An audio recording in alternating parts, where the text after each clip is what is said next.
La matinale de Radio Classique avec David Abiker. Votre invité Stéphane, Éric Petitgan. Avec Del Sol Avocat.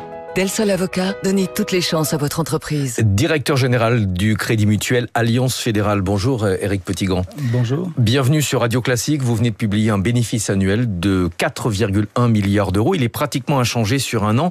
Vous dites que c'est en raison de la morosité économique de la France. Concrètement, qu'est-ce qui a pesé sur vos résultats ? En fait, nous sommes une banque essentiellement française et donc nos résultats sont le miroir de la situation économique de la France.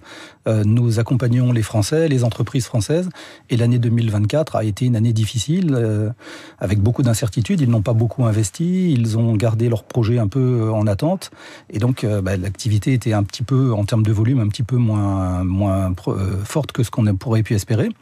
Et puis, les entreprises souffrent, donc un peu plus de risques. Et on est très très fiers, moi je suis très fier de nos équipes d'avoir maintenu les résultats dans ce contexte. Oui, 4,1 milliards d'euros pour donner un ordre de grandeur, c'est relativement proche des résultats qui ont été publiés par Société Générale. Vous mentionnez les entreprises, vous êtes inquiet de l'augmentation du nombre de défaillances ? C'est clair que tant que la situation économique restera ce qu'elle est, les choses vont avoir du mal à s'améliorer. Et on attend vraiment de nos politiques maintenant de la visibilité, des décisions qui doivent être prises rapidement, par exemple sur l'immobilier, mais également sur l'environnement, le climat, la réindustrialisation. Il y a beaucoup de choses à faire. Les gens ont plein de projets, les entreprises sont prêtes. Elles attendent maintenant quelque chose de clair. Comment est-ce que vous abordez 2025 ? Est-ce que vous redoutez un climat macroéconomique qui risque de ne pas être encore très favorable ? Le début de l'année risque d'être un petit peu incertain encore, mais la baisse des taux, c'est plutôt une bonne nouvelle. Les gens ont vraiment envie de réaliser leurs projets. Donc je pense qu'à un moment donné, il va y avoir quand même une espèce de déclenchement. Je pense que c'est plutôt sur le deuxième semestre que les choses devraient s'améliorer. La production de crédit immobilier a reculé de 15% l'an dernier en France, selon les chiffres de la Banque de France, après déjà un plongeon de 40% en 2023. Pensez que la baisse des taux a atteint un niveau qui va permettre au marché du crédit immobilier de rebondir en 2025 ? Alors c'est sûr que les taux qui ont remonté ces dernières années n'ont pas favorisé les projets immobiliers des Français. Mais il n'y a pas que ça. Il y a le climat d'incertitude dont je parlais. Et les deux conjugués vont permettre au marché de redémarrer. En tout cas, moi j'y crois fortement. Voilà. Baisse de taux et aussi politique commerciale plus agressive de la part des banques françaises. Est-ce que vous-même, vous allez continuer d'être agressif sur ce marché du crédit immobilier ? En fait, c'est notre cœur de métier. Nous, on est là pour accompagner les projets des gens. Et donc, qu'est-ce qu'il y a de plus important et de plus emblématique que le fait de se payer son foyer, son logement. Donc oui, bien sûr, on est toujours très prêts et nos équipes n'attendent que ça, de pouvoir redémarrer. Donc on a des projets et des offres en cours qui seront très intéressantes. Les banques européennes sont confrontées à un problème de réglementation. Elle est plus favorable aux banques américaines, ce qui leur donne comparativement un avantage concurrentiel par rapport aux banques européennes. Pensez qu'il faille faire évoluer d'urgence la réglementation bancaire en Europe ? Ah oui, bien sûr qu'il faudrait. Il faudrait. Par contre, je crains que ça soit un vœu pieux, mais les Européens ont tendance à surréguler et c'est un vrai sujet. Alors, il y a une espèce de prise de conscience. On a l'impression que là, les gens commencent à en parler. Est-ce que c'est juste une approche politique ou est-ce que c'est vraiment pris comme une nécessité ? Moi, je crois qu'il y a vraiment urgence. Oui. La réglementation ne crée pas de valeur. La réglementation, c'est pour l'instant plutôt vécu comme une charge pour nous. La réglementation européenne qui vise à créer un climat plus stable, un climat de sécurité, avec notamment des ratios de solvabilité supérieurs, ou encore des règles plus contraignantes sur la titrisation. Est-ce que l'Europe a conscience de cette urgence, à votre avis ? Je ne pense pas. On est quand même devenus les champions du monde de la régulation et de la réglementation. C'est exactement ça. Et donc, c'est une espèce de mécanique qui s'auto-entretient. Il faut remettre un petit peu de pragmatisme.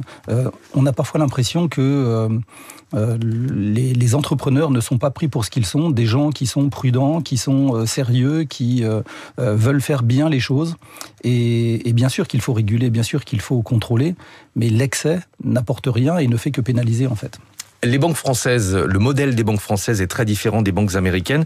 Vous-même, vous avez un mode de fonctionnement qui est très particulier, très éloigné du fonctionnement des banques américaines. C'est clair, on est une banque d'abord, et on en est très fiers, on est une banque provinciale. les pieds sur terre. Et une banque coopérative, nous appartenons à nos clients, c'est pas juste un slogan, ça change vraiment tout.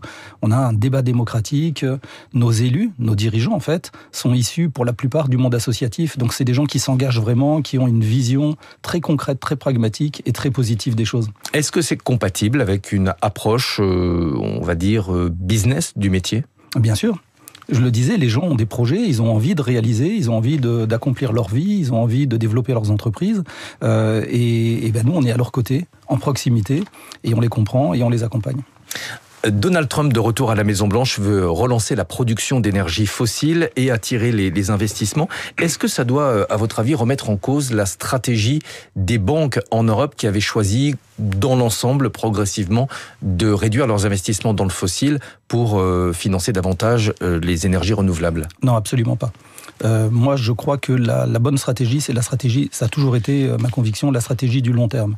Sur le long terme, c'est la seule chose qu'il faille faire.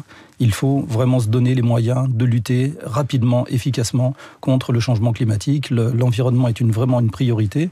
En fait, nos activités ne créeront pas de valeur si nous ne sommes pas capables de régler ce problème-là. Les Américains ont une vue de très court terme, c'est assez classique. Mais c'est pas ça qui doit dicter nos stratégies et nos façons de faire. Ce serait une erreur pour les entreprises et pour les banques européennes de revenir sur la transition écologique qui a été amorcée, vous le pensez ? Bien sûr, très clairement. D'abord, en tant que citoyen, c'est quelque chose auquel je ne crois pas et dont je n'ai pas envie. Et puis, en tant que banquier, tout simplement, si nous ne sommes pas capables de créer les conditions pour que ça change, nos bilans vont enregistrer de plus en plus de risques. Nous aurons de plus en plus de mal à en fait, avoir une activité qui économiquement tient la route. Donc, non, il faut absolument le faire. On est totalement déterminés, engagés et convaincus. Est-ce qu'aujourd'hui, vous accompagnez davantage, vous êtes engagé pour accompagner davantage de projets de verdissement de l'économie chez Crédit Mutuel Alliance Fédérale ? Très clairement. Hein. Et nous avons inventé, d'abord nous sommes dotés du statut d'entreprise à mission, justement pour faire ça. Et nous avons inventé le dividende sociétal. C'est quelque chose d'extraordinaire. On a décidé de partager la valeur que nous créons avec nos clients, avec l'environnement en général, avec la société. Et donc nous accompagnons. En 2 ans, nous aurons mis 1 milliard d'euros sur ces projets. Oui. Entreprise à mission pour une banque, qu'est-ce que ça change concrètement ? Ça change qu'on se donne des objectifs qui dépassent un peu le cadre strict de notre activité. Et en fait, on prend la société à témoin pour leur dire voilà l'impact que nous voulons avoir, voilà les actions que nous voulons mener aussi pour le bien commun. Un dernier mot, les fusions transfrontalières en Europe, des fusions entre banques, par exemple françaises, allemandes, est-ce que vous y croyez ? Est-ce que c'est quelque chose auquel on va devoir se résoudre pour être plus gros, plus fort, face notamment aux banques américaines ? C'est clair qu'en 10 ans, les banques américaines ont eu une croissance absolument phénoménale. La plus grosse banque américaine, en capitalisation boursière, elle fait l'équivalent des 10 plus grosses banques européennes. Donc là, il y a un vrai sujet.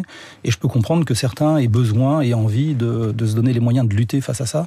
Mais big n'est pas forcément beautiful. Nous, on croit aussi qu'il y a de la place pour des acteurs de terrain, de proximité. Merci beaucoup. Éric Petitgan, directeur général du Crédit Mutuel Alliance Fédérale. Merci d'être venu ce matin sur Radio Classique. Merci. Stéphane Pedrazzi is beautiful et vous le retrouvez lundi à 6h pour la matinale de l'économie. À suivre les coulisses de la politique avec Olivier Beaumont du Parisien aujourd'hui en France. Gabriel Attal a des projets immobiliers. Et oui, mais avant, parlons français avec Karine Dijoux.